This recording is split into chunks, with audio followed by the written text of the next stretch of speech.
안녕하세요. 태양광 파랑박사입니다. 완연한 겨울이 찾아와 날씨가 많이 춥습니다. 추운 날씨에 감기 걸리지 않게 옷 따뜻하게 입으시고 컨디션 잘 챙기셔서 건강하고 행복한 겨울 보내시길 바랍니다. 정부가 신재생에너지 금융지원 사업을 축소하겠다는 방침인데요. 이 부분 태양광 파랑박사에서 설명드리겠습니다. 정부가 신재생에너지 금융지원 사업을 축소한다는 방침입니다. 신재생에너지 금융지원 사업은 태양광, 풍력, 바이오, 기타 에너지원의 시설자금 대출을 해주는 제도입니다.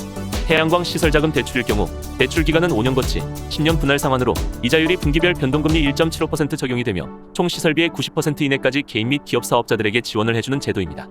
산업통상자원부는 이번 달 안으로 신재생에너지 금융지원사업 제도 개선에 착수하며 각 지방자치단체에서 진행하는 지원사업과 다양한 민간 금융상품의 사업 운영 전반에 대한 실태조사에 나서 2023년 상반기에 새로운 제도 운영안을 공지할 예정입니다.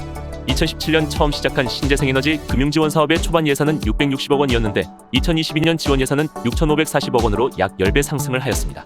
하지만 현 정부에서는 2023년 신재생에너지 금융지원 사업 예산을 4,173억 원으로 책정, 올해 예산인 6,540억 원보다 2,000억 원 넘게 감소시킬 계획입니다.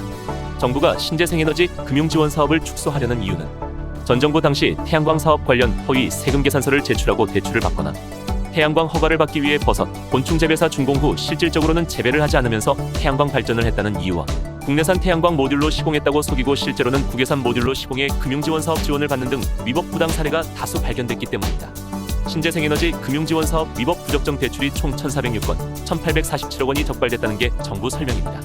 정부 입장은 그동안 금융지원 사업에서 구조적으로 놓쳤던 부분을 면밀히 진단하고 문제점을 해결한다는 것이며 이미 금융사 자체적으로 신재생에너지 투자를 많이 하는 만큼 중복되는 부분은 정리하고 민간에서 나서기 어려운 부분만 지원을 한다는 것입니다.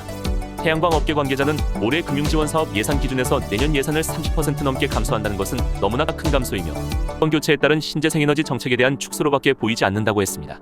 대부분의 태양광 사업자들이 정상적으로 발전소를 운영하고 있는데 부당한 방법으로 이득을 취한 일부 사업자들 때문에 태양광 사업에 대한 전반적인 인식이 저해되는 것은 아닌지 우려가 된다고도 말했으며 이번 편법 운영에 적발된 사업자들은 자성하는 계기가 됐으면 좋겠고 신규 사업자들에게는 경각심을 갖는 기회가 되길 바란다고 했습니다.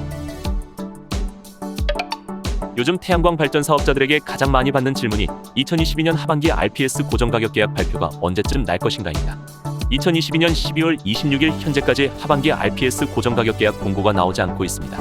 재생에너지 업계에서는 올해 하반기 공고가 내년 초로 미뤄질 수 있다고 보고 있습니다. 산업통상자원부 관계자는 RPS 고정가격 계약 공고 규정이 완료된 게 아니라서 정확한 일정은 확인하기 어렵다는 입장입니다. 지난해 하반기 RPS 고정가격 계약은 2021년 9월 30일 공고 발표가 됐었습니다.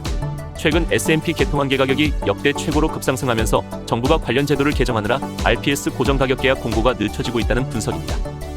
산업통상자원부는 2022년 9월 S&P 가격이 고정가격 계약을 넘지 못하게 하는 전력거래가격 상한에 관한 곳이 일부 개정안을 행정예고했었습니다.